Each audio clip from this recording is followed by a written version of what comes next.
তাকাইনি। আপনার মৌলভীবাজার থেকে শ্রীমঙ্গল থেকে বড়লেখা রাস্তা, এই যে আমরা যেখানে দাঁড়িয়ে আছি আমাদের মৌলভীবাজার থেকে শেরপুর, যদি রাস্তাঘাট ভালো হতো তাহলে আরো অনেক লোক আমাদের এখানে উপস্থিত হতে পারত। এই ভঙ্গুর রাস্তাঘাটের কারণে আমাদের জনসমাগম আমি বলবো খুব হয়ে বেশি হতে পারত। আমি আমার বক্তব্য আর জিজ্ঞেস করবো না। দেশ এবং জাতি আপনার দিকে তাকিয়ে আছে। আমরা করুণাময় আল্লাহ তাআলার কাছে দোয়া করি, প্রার্থনা করি আল্লাহ যেন আপনাকে সুস্বাস্থ্য এবং নেক হায়াত দান করেন। মরহুম শহীদ প্রেসিডেন্ট জিয়াউর রহমান অমর হোক, সত্য প্রয়াত আমাদের নেত্রী বেগম খালেদা জিয়া আল্লাহ নসিব করুন।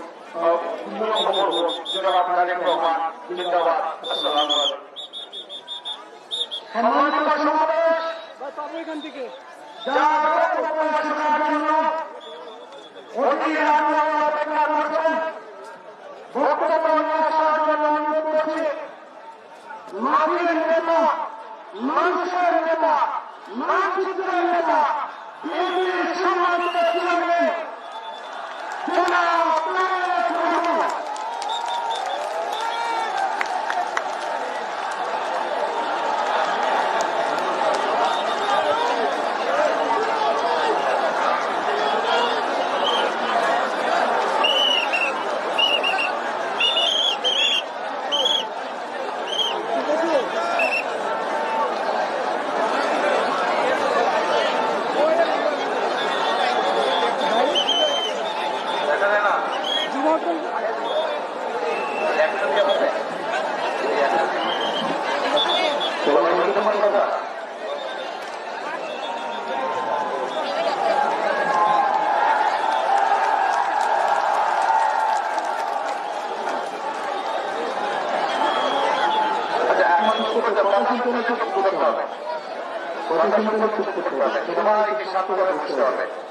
অনেক ঘুরতে গেছেন, দুপুরে আপনারা খান নাই, আমি জানি কেউ আমরা খাওয়া দাওয়া করে দুপুরে সবাই বসে আছে, কাজে স্থির হয়ে বসতে হবে, তাহলে ভালো হবে।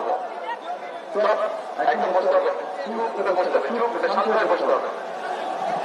বিসমিল্লাহির রহমানির রহিম। আজকের এই নির্বাচনী জনসভা মৌলভীবাজার জেলায় অনুষ্ঠিত আজকের এই নির্বাচনী জনসভা সম্মানিত সভাপতি, মঞ্চে উপস্থিত ধানের শীষের প্রার্থীগণ, উপস্থিত নেতৃবৃন্দ এবং আমার সামনে উপস্থিত মুরব্বীবর্গ, এলাকাবাসী সহ জেলাবাসী সহ সকল ভাই ও বোনেরা, আসসালামু আলাইকুম। আসসালামু আলাইকুম। আপনারা কেমন আছেন? ভালো? আলহামদুলিল্লাহ। প্রিয় মুরব্বীবর্গ, ভাই বোনেরা, এই যে কথা বলা যাবে না, এইসব কথা বলা যাবে না, যারা এইসব করবেন আমরা ধরে নিতে পারবো আপনারা অন্য কোনো জায়গা থেকে মিটিং নষ্ট করছেন। যারা স্লোগান দিবেন এখন বক্তব্যের মধ্যে তারা ধরে নিতে আপনারা অন্য জায়গা থেকে মিটিং নষ্ট করছেন। কথা শুনতে হবে, মানুষ দাঁড়িয়ে আছে, কথা শোনার জন্য অপেক্ষা করছে। প্রিয় মুরব্বীবর্গ, ভাই বোনেরা, এই যে আজকে এখানে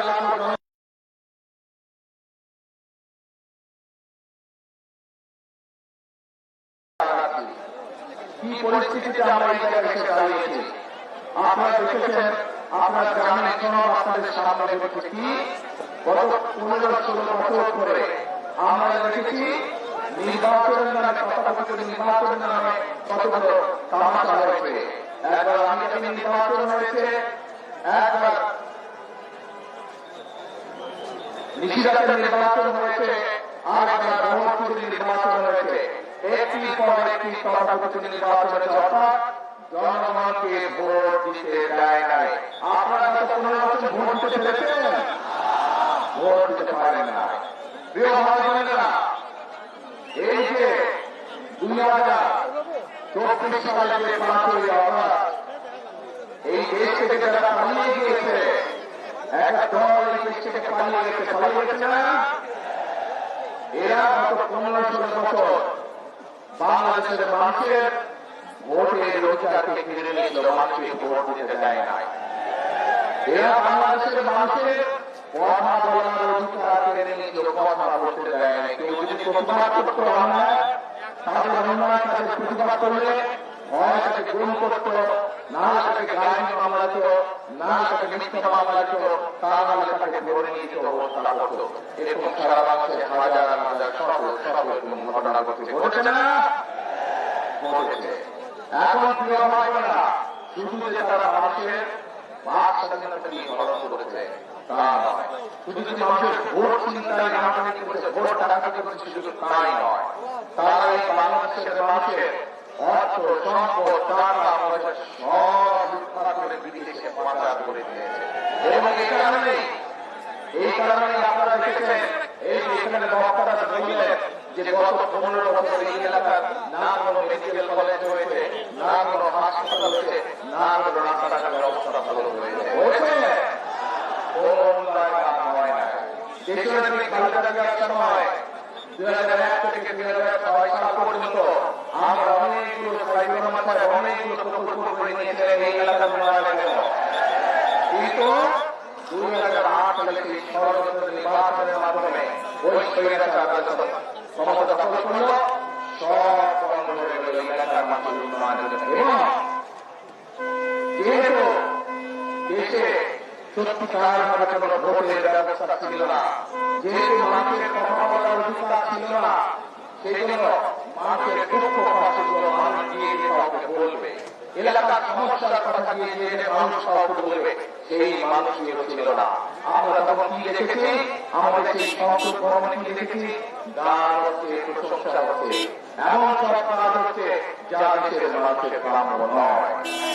ভাই বোনেরা, 71 সালে এই দেশের মুক্তিযোদ্ধারা নিজের জীবন উৎসর্গ করে দেশকে স্বাধীন করেছিলেন। 71 সালে দেশ স্বাধীন হয়েছিল। তারপরে বিভিন্ন ভাবে মানুষের ভোটের কথা কেড়ে নেওয়ার চেষ্টা হয়েছে। জয় রাষ্ট্রপতি জিয়াউর রহমানের সময় দেশে ভোটগুলির গণতন্ত্র চালু হলো। আবার এরপরে চেষ্টা হয়েছে বিভিন্ন ষড়যন্ত্র করে বিএনপিকে নামিয়ে রাখে। জনগণের শক্তিকে 91 সালে যখন খালেদা জিয়া সরকার গঠন করলেন, তখন উনি আবার সংসদীয় সংসদীয় ব্যবস্থা করলেন। কারণ এই ব্যবস্থার মাধ্যমে এলাকার মানুষের উন্নয়ন হয়, এলাকার উন্নয়ন হয়। এই যে আজকে আপনাদের সামনে 4 জন ব্যক্তির হাতে এই এলাকার 4 জন মানুষের হাতে তুলে দিয়েছি, তা হচ্ছে আগামী দিনে এই এলাকার উন্নয়নের দূত। এই এলাকার মানুষের দুঃখ কষ্ট, এই এলাকার মানুষের সমস্যা, এলাকার সমস্যা, রাস্তাঘাট, স্কুল কলেজ হাসপাতাল, এইগুলো দেখার দায়িত্ব তাদের। কিন্তু প্রিয় ভাই বোনেরা, উপস্থিত মন্ত্রী ভাই বোনেরা, কিন্তু আছে এখানে একটা বিশেষ কিন্তু, যত কাজ জমা হয়ে গেছে এই যে ঢাকা ছিলে, এই এলাকার বহু মানুষ লন্ডনে থাকে না, অনেক মানুষ লন্ডনে গেছে।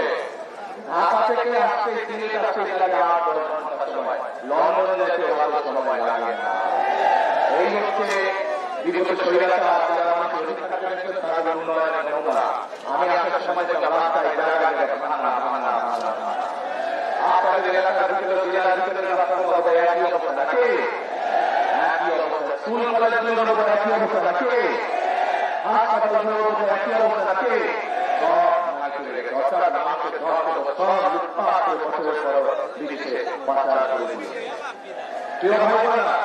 যদি আগামী দিনে এই অবস্থাটা পরিবর্তন করতে হয়, তাহলে অতীত যখন আমরা দেখেছি সব সময় এলাকার উন্নয়ন কারা করেছে, যখনই ধানের শীষ নির্বাচিত হয়েছে, যখনই দেশে ধানের শীষের সরকার ছিল, তখনই আমরা দেখেছি এলাকার মানুষের উন্নয়ন হয়। যখনই ধানের শীষের সরকার ছিল, তখনই আমরা দেখেছি নারীদের, মানবের, মেয়েদের শিক্ষার ব্যবস্থাকে ফ্রি করে দেওয়া হয়। যখনই ধানের শীষের সরকার ছিল, আমরা দেখেছি কৃষক ভাইদের 5,000-10,000 টাকা পর্যন্ত কৃষি লোন মওকুফ করে দেওয়া হয়। মনে আছে আপনাদের? মনে আছে। এখন প্রিয় ভাই বোনেরা, 71 সালে যারা যুদ্ধ করে দেশকে স্বাধীন করেছিল, 71 সালে ছিল স্বাধীনতা অর্জনে, স্বাধীনতা অর্জন করেছে আমরা। ঠিক একইভাবে বিগত 15 বছর বাংলাদেশের মানুষের অত্যাচার নির্যাতন হয়েছে। 2024 সালের 5ই আগস্ট এই দেশের মানুষ, ছাত্র, জনতা, শ্রমিক, নারী, পুরুষ নির্বিশেষে সকল শ্রেণী পেশার মানুষ মিলে তুমুল আন্দোলনের মাধ্যমে সেই স্বৈরাচারকে বিদায় করেছে। অর্থাৎ 2024 সালের 5ই আগস্ট হল স্বাধীনতা রক্ষার আন্দোলন, স্বাধীনতা রক্ষার যুদ্ধ ছিল। এখন প্রিয় ভাই বোনেরা, আমরা স্বাধীনতাকে রক্ষা করেছি। এখন এই স্বাধীনতাকে সুদৃঢ় ভিত্তির উপরে প্রতিষ্ঠিত করতে হবে। তাহলে কি করতে হবে? আমাদেরকে গণতান্ত্রিক প্রক্রিয়া চালু করতে হবে। দেশের মানুষের কথা বলার অধিকার দিতে হবে। একমাত্র এই নিশ্চয়তা দিতে পারে কে?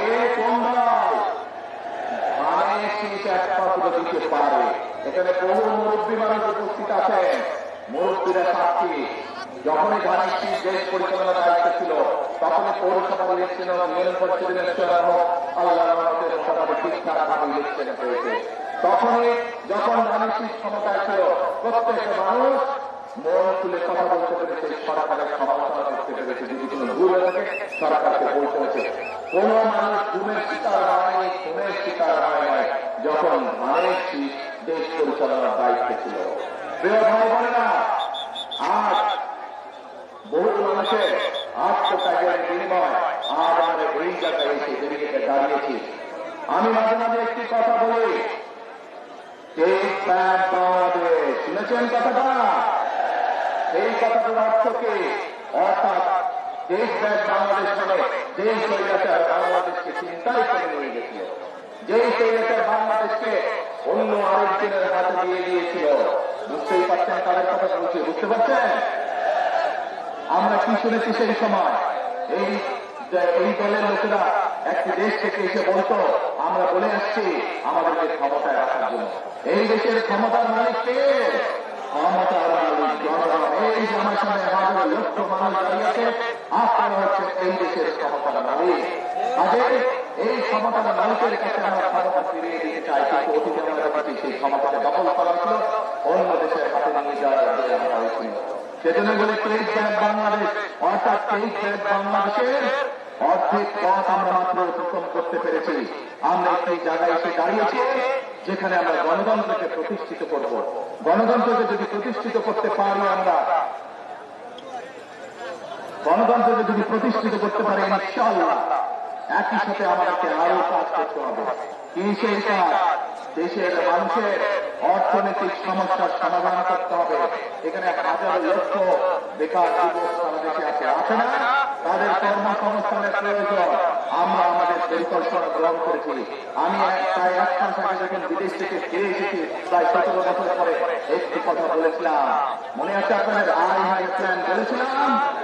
সেই প্ল্যানের একটি অংশ হচ্ছে আমরা এই দেশের বেকার যারা যুবক আছে, শিক্ষিত হোক, অল্প শিক্ষিত, অর্ধ শিক্ষিত, সকল মানুষের জন্য আমরা কর্মসংস্থানের ব্যবস্থা করতে চাই, যাতে এই মানুষগুলো নিজের পায়ে দাঁড়াতে পারে, শক্ত ভিত্তির উপরে যাতে এই মানুষগুলো দাঁড়াতে পারে। প্রিয় ভাই বোনেরা, শুধু আমাদের ভাই ভাইদের যুবক যুবতী যারা আছে, যুব সমাজের যারা সদস্য, তরুণ সমাজের যারা সদস্য, তাদের শুধু কর্মসংস্থানের ব্যবস্থা পাশাপাশি আমরা তাদেরকে অর্থনৈতিকভাবে সচ্ছলভাবে গড়ে তুলতে চাই। যেন আপনারা লন্ডনে যান, অথবা এখান থেকে মধ্যপ্রাচ্যে যান, অথবা পৃথিবীর অন্য কোনো দেশে যান, আমরা আপনাদেরকে ট্রেনিং দিয়ে পাঠাবো, আপনাদেরকে আমরা সেই দেশের ভাষা শিক্ষা দিয়ে পাঠাবো, যাতে ওই দেশে গিয়ে আপনারা কর্মসংস্থানের ব্যবস্থা দ্রুত করতে পারেন, যাতে করে আপনাদের আয় রোজগার, যদি আপনি কোন রকম দক্ষতা ছাড়া সেই দেশে যান, আয় রোজগার কম হবে। কিন্তু যদি কোনো ট্রেনিং নিয়ে যান, তাহলে কি হবে? রোজগার বেশি হবে না? আমরা সেই ব্যবস্থা এই দেশের মানুষের জন্য করতে চাই। প্রিয় ভাই বোনেরা, দেশের জনসংখ্যার অর্থে নারী, দেশে খালেদা জিয়া তার শাসনামলে এই দেশের মেয়েদের জন্য ক্লাস 1 থেকে ইন্টারমিডিয়েট পর্যন্ত শিক্ষা ব্যবস্থা শুরু করেছিলেন। মনে আছে আপনাদের? আপনাদের অনেকের ঘরে মা বোনেরা আছে যারা সেই সুযোগ পেয়েছে এবং শিক্ষিত হয়েছে। আগামী দিনে ইনশাআল্লাহ এই যে 12 তারিখ আসছে, এই 12 তারিখের নির্বাচনে আপনারা ধানের শীষকে জয়যুক্ত করলে পরে এই দেশের ধানের শীষকে আপনারা জয়যুক্ত করলে পর আমরা এই দেশের নারী সমাজকে ফ্যামিলি কার্ড নামে একটি দিব। বিশেষ করে বিভিন্ন পরিবারের সদস্য যারা আছে, যারা মা, যারা যারা গৃহিণী, যারা গৃহকর্ত্রী, সেই মাদেরকে, সেই বোনদেরকে আমরা দেবো। বিশেষ করে এই এলাকায় প্রায় 130টির মতন চা বাগান রয়েছে, আছে না?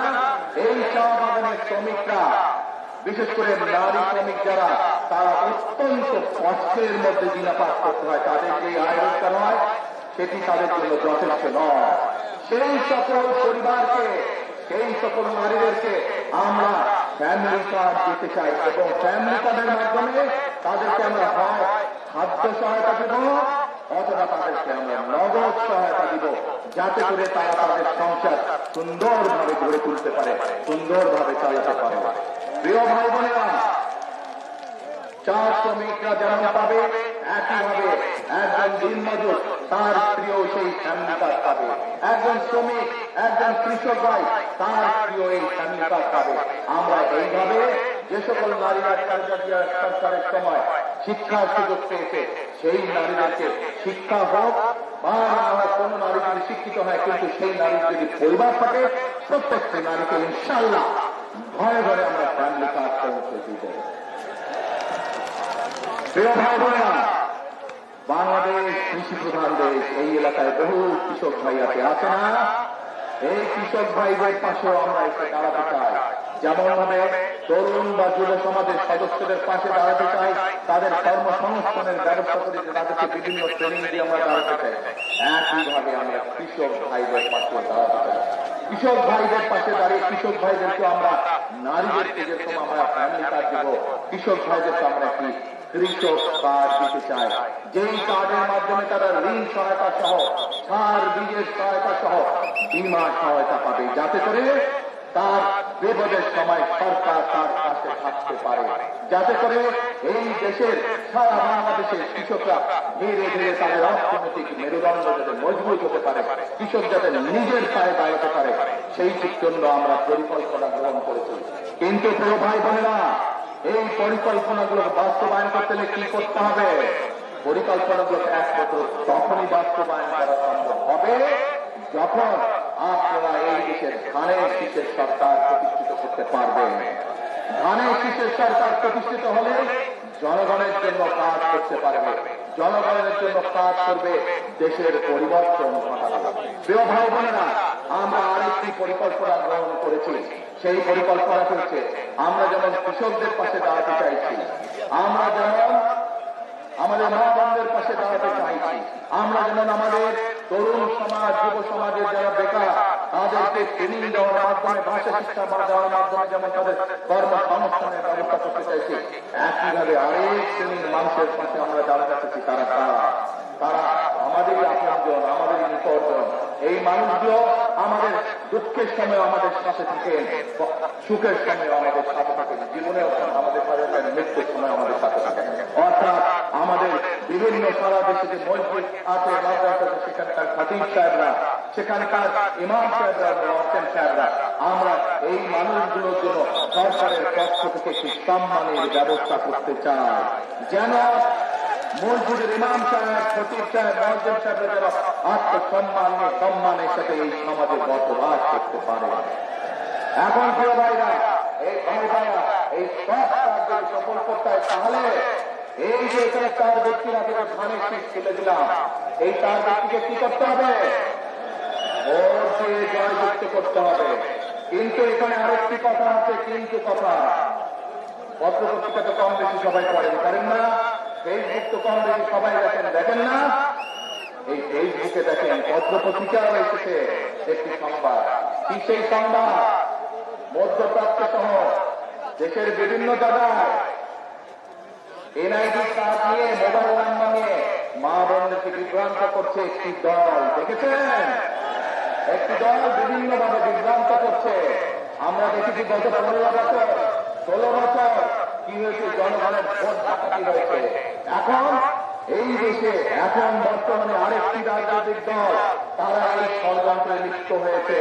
এইখানে আজকে যারা উপস্থিত আছেন, আপনাদের কাছে আমি বিনীত অনুরোধ করবো এবং আপনাদের মাধ্যমে এই জেলা চারটি নির্বাচন এলাকার যত ভাই বোন মুরব্বী আছেন যারা যারা আছেন সকলকে অনুরোধ করবো অত্যন্ত সতর্ক থাকার জন্য, সজাগ থাকার জন্য। কারণ এরা মানুষকে বিভ্রান্ত করছে এবং এরা ষড়যন্ত্র শুরু করেছে। পত্রিকায় পড়েছি আমরা, সোশ্যাল মিডিয়াতে সামাজিক যোগাযোগ মাধ্যমে দেখেছি যে ব্যালট পেপার তারা গায়েব করে দিচ্ছে, সব ব্যালট পেপার মন্ত্রীদের সব চালিয়ে নিচ্ছে, অর্থাৎ আবার ভোট চুরির প্রক্রিয়া তারা শুরু করেছে। দেখেছেন আপনারা এই সংবাদ? দেখেছেন কি ভাই? যে রাস্তার উপর দাঁড়িয়েছে দেখেছেন আপনারা? আলহামদুলিল্লাহ, আলহামদুলিল্লাহ। তাহলে আমরা বলতাম ওই যে পিছনে দাঁড়িয়ে আছেন ভাই, আপনারা দেখেছেন এই সংবাদ? আলহামদুলিল্লাহ, আলহামদুলিল্লাহ। তাহলে আমি বলতে পারি যে ইনশাআল্লাহ আপনারা সতর্ক থাকবেন এবং সবাইকে সজাগ করতে হবে। এখন ভাই এই যে যেই দলটি সম্পর্কে সজাগ থাকতে বললাম, এই দল সম্পর্কে আরেকটি কথা বলি আপনাদের সামনে। কয়েকদিন যাবৎ আমরা কি দেখছি? আমরা দেখতে পাচ্ছি তারা বিভিন্নভাবে মানুষকে কতগুলো কথা বলছে যা সম্পূর্ণ মিথ্যা কথা, এবং শুধু মিথ্যা কথাই না, গুনার কথা তারা বলছে। আসুন প্রথমে তাদের মিথ্যা কথাটা কি বলছে সেটি আমরা দেখি। কি সেই মিথ্যা কথা? প্রিয় ভাই বোনেরা, আজ আমরা যে মাটিতে দাঁড়িয়ে আছি, এই মাটির নাম কি বলেন তো? কে মাটির নাম? বাংলাদেশ। এই মাটির নাম কে? বাংলাদেশ। 1971 সালে এই মাটির সাথে রক্ত মিশে আছে আমাদের মুক্তিযোদ্ধাদের, বুকের রক্ত, তাজা রক্ত ঢেলে দিয়ে মুক্তিযোদ্ধারা এই দেশকে স্বাধীন করেছেন। এই যে দলটি সম্পর্কে আপনাদেরকে সজাগ থাকতে বলছি, আমরা দেখেছি তখন কি ভূমিকা ছিল তাদের। যদি তাদের ভূমিকা সেই সময় দেশের পক্ষে থাকত, যদি তাদের ভূমিকা সেই সময় দেশের জনগণের পক্ষে থাকত, তাহলে লক্ষ লক্ষ মানুষ শহীদ হতে হতো না। আজ এত মানুষকে শহীদ হতো না 1971 সালে। আজ তারা বলছে অমুককে দেখেছেন, আমাদেরকে দেখে নেবা, বলছে না? আরে ভাই, আপনাদেরকে তো মানুষ 71 সালেই দেখেছে, ইতিহাস মুছে ফেলা যায় না। 71 সালে মানুষ দেখেছে আপনারা কিভাবে দেশের বিপক্ষে অবস্থান নিয়েছেন, তারপরে লক্ষ লক্ষ মা বোনের সম্মান হানি হয়েছে। 71 সালে দেশের মানুষ দেখেছে আপনাদের ভূমিকার কারণে এই দেশের লক্ষ লক্ষ শহীদ মুক্তিযোদ্ধা শহীদ হয়েছেন, অনেক মানুষ পঙ্গু হয়েছে। কাজে আপনাদেরকে আমরা আরো 50 বছর আগে দেখে ফেলেছি আপনাদের ভূমিকা কি। প্রিয় ভাই বোনেরা, আসেন এবার আমরা দেখছি এই কথাগুলো যখন তাদের বের হয়ে যাচ্ছে, মানুষ যখন বুঝতে পারছে যে তারা বিভ্রান্ত ছড়াচ্ছে, তারা দেশের মানুষের মধ্যে বিভ্রান্ত ছড়াচ্ছে, এই যে যখন মানুষ বুঝতে পারছে এবং এটা যখন তারাও বুঝতে পারছে যে মানুষ তাদের চালাকি, তাদের ষড়যন্ত্র ধরে ফেলেছে, তখন তারা সরকারকে গিয়ে বলছে নিরাপত্তা দিতে হবে, প্রোটোকল দিতে হবে। আজ এইখানে এই মঞ্চে দাঁড়িয়ে আমি সরকারকে অনুরোধ করব, এই অন্তর্বর্তীকালীন সরকারকে অনুরোধ করব, অন্তর্বর্তীকালীন সরকারের যারা প্রধান আছেন ডক্টর সকলকে অনুরোধ করব, তাদেরকে যে প্রোটোকল দিয়েছেন, আমাদেরকে যেই নিরাপত্তা দিয়েছেন, আমরা আপনাদের অনুরোধ জানাচ্ছি সরকারকে বিএনপির পক্ষ থেকে, লাখো জনতার পক্ষ থেকে তাদের প্রোটোকল দরকারের 3 ডবল করে দেন। কারণ তারা মানুষকে বিভ্রান্ত করছে এবং মানুষ এটা জানতে পেরে মানুষ তাদের উপরে ক্ষিপ্ত হচ্ছে। আমরা চাই না মানুষ ক্ষিপ্ত হয়ে মানুষ কিছু করে বসুক তাদেরকে। সেই জন্য সরকারের কাছে অনুরোধ থাকবে তাদের প্রোটোকল 3 গুণ বাড়িয়ে দেন, যা বিএনপিকে দেন 3 গুণ বাড়িয়ে দেন তাদের প্রোটোকল। প্রিয় ভাই বোনেরা, এবার জনগণের মধ্যে থেকে আমি একজন মুরব্বীকে চাই, যে মুরব্বী হজ বর্ণাতে গিয়েছেন, ওই দিক থেকে হজ বর্ণাতে গিয়েছেন একজন মুরব্বী, বয়স্ক মানুষ একজনকে চাই, একজন মুরব্বী, না একজন হজ বর্ণনা করেছেন মুরব্বী। এই যে আপনি এই যে নির্বিতা, নির্বিতা বলা আছেন, এদিকে আসেন, দেখেন এই যে দলটা কিভাবে উপরে নিয়েছেন, উপরে এই দলটা কিভাবে দেশের মানুষকে মিথ্যাতে বলেছে, দেশের মানুষকে কিভাবে ঠকাচ্ছে, আমি আপনাদের সামনে প্রমাণ করে দিচ্ছি।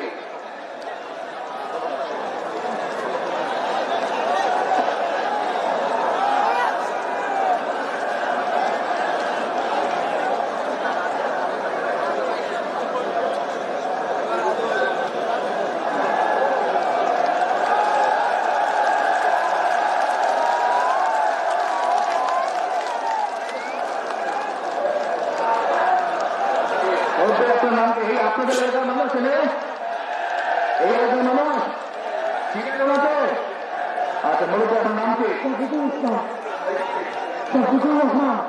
আপনি কবে গেছেন হজে না আমরা গেছেন ওমরায় গেছেন আচ্ছা তো ওমরাতে যখন গেছেন আপনি ওমরা কোথায় করেছেন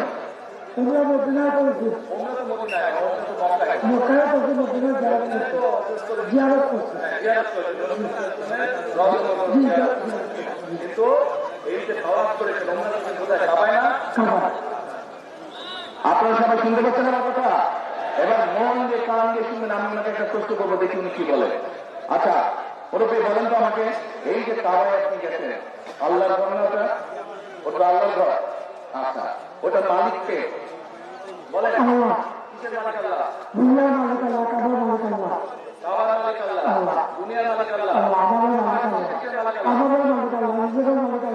সবকিছুর মালিক আল্লাহ ঠিক আছে কথা কথা ঠিক আছে তার মানে এই দুনিয়া এই যে সূর্য এই যে চাঁদ উঠবে একটু পরে চাঁদ সূর্য পৃথিবী যাই দেখি আমরা সকল কিছুর মালিক কে আল্লাহ রাব্বুল আলামিন হচ্ছে সকল কিছুর মালিক আমরা কি দেখছি আমরা দেখছি ওই যে একটা রাজনৈতিক দলের কথা বলেছি যাদের ভূমিকা আমরা 50 বছর আগে দেখেছি আমরা দেখি এদের কিছু কিছু সদস্য আমাদের নিরীহ মা বোনদের বাসায় গিয়ে গিয়ে মা বোনদের কাছে গিয়ে কিসের টিকিট বিক্রি করছে টিকিট বিক্রি করতে জানেন তো এক মিনিট আচ্ছা মুরব্বী বলেন তো এই বেহেশত বা দোজখের মালিককে মুরব্বী বলেছে বেহেশত দোজখের মালিক আল্লাহ তাআলা আপনারা একমত তারা একমত এদের সাথে হাত তুলেন যারা একমত এদের সাথে সবাই একমত আলহামদুলিল্লাহ আলহামদুলিল্লাহ আল্লাহু আকবার আল্লাহু আকবার এখন এখন আমার প্রশ্নটা আপনাদের কাছে যার মালিক একমাত্র আল্লাহ রাব্বুল আলামিন যেটা দেওয়ার ক্ষমতা মানুষ কি রাখে তাহলে এই মানুষ কে বলে দেশের মালিক আল্লাহ তাআলা জগতের মালিক আল্লাহ তাআলা এই কোথায় যাবে সেটা সিদ্ধান্ত করবে আল্লাহ তাআলা নিজে তাহলে তারা গিয়ে বলে যে তাদেরকে ভোট দিলে ভেসতে যাবে এটা কি হতে পারে মনাকে কিনা এটা রীতিমতন সেরেকি আল্লাহর সাথে তারা তুলনা করছে কাজে 71 সালে তারা তো মানুষ হত্যা করেইছে এখন তারা আবার বহু মানুষকে বিভ্রান্ত করে তারা সেরেকি অংশীদার করছে কত বড় মনাকে কত বড় তাহলে চিন্তা করেন যারা এই ভোটের আগে আপনাদের আমাদের বাংলাদেশের মানুষের ধর্মীয় অনুভূতির আঘাত করে মানুষকে ঠকাচ্ছে এরা যদি কোনোভাবে আল্লাহ মাফ করুক আল্লাহ না করুক কোনোভাবে যদি ক্ষমতায় যেতে পারে এরা কিভাবে মানুষকে ঠকাবে চিন্তা করে এক মিনিট কথা যুক্তি আছে কি ভাই যুক্তি আছে ব্যাপার যুক্তি আছে এই সিরিকিওয়ালাদেরকে যারা সিরিকি করে এদেরকে বর্জন করতে হবে মানুষকে সচেতন করতে হবে আর আরেকটি কথা বলে বক্তব্য শেষ করব আমি কি বলেছি আপনাদেরকে আমরা এই দেশের বেকার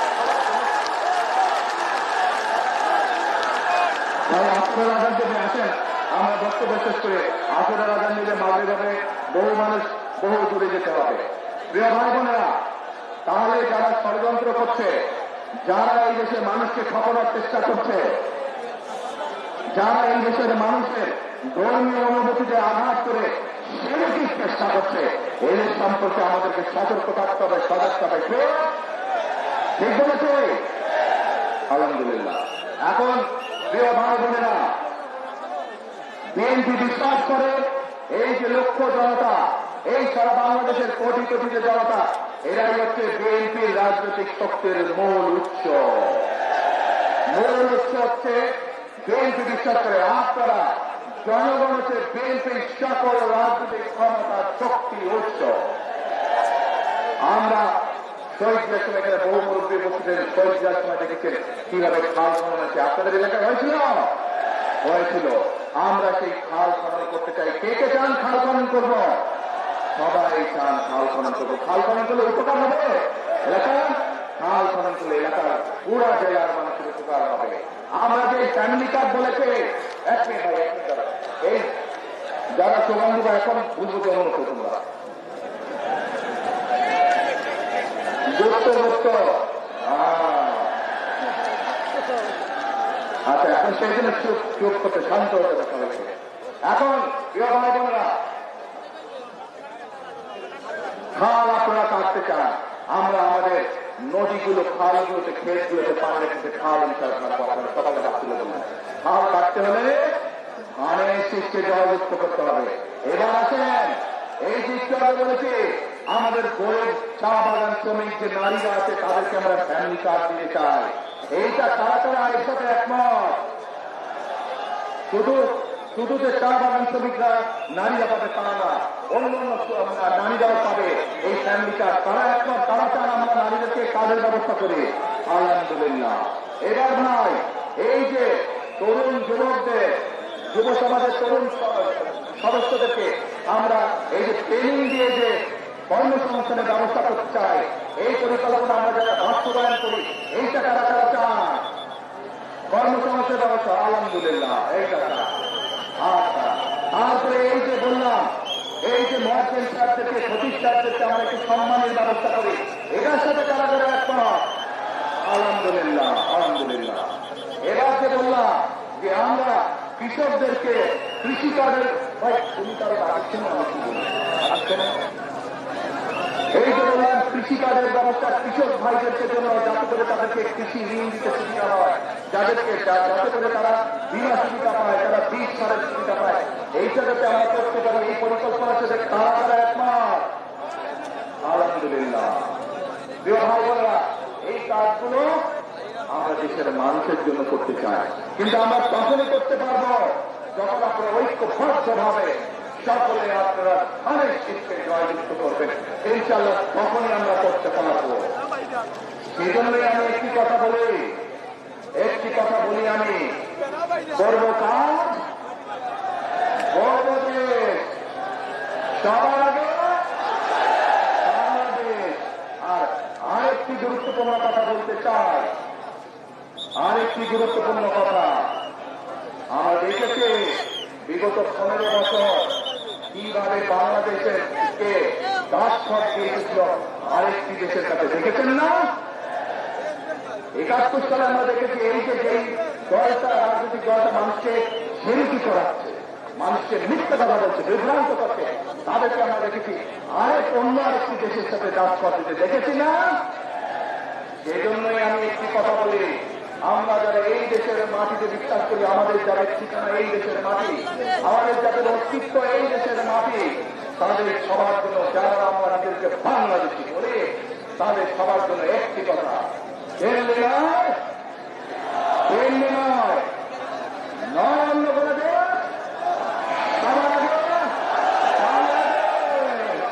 প্রিয় ভাই বোনেরা, তাহলে দেশকে যদি বাঁচাতে হয়, ইনশাআল্লাহ আগামী মাসের 12 তারিখে যে নির্বাচনে এই দেশের বহু মানুষ বুকের তাজা রক্ত ঢেলে দিয়েছে, বহু গুণের শিকার হয়েছে, সেই নির্বাচনের মাধ্যমে যদি আমরা দেশে গণতন্ত্রের সূচনা করতে চাই, এক হিসেবে মানুষের ভাগ্যের পরিবর্তন করতে চাই, তাহলে কোথায় সিল মারতে হবে? অনেক শীতে আমাদেরকে সিল মারতে হবে এবং দেশ গঠনে আমাদেরকে কাজে ছাপিয়ে করতে হবে। করবো কাজ, গড়বো দেশ, সবার আগে বাংলাদেশ। আল্লাহ হাফেজ। বাংলাদেশ জাতীয়তাবাদী দল জিন্দাবাদ, বাংলাদেশ জিন্দাবাদ।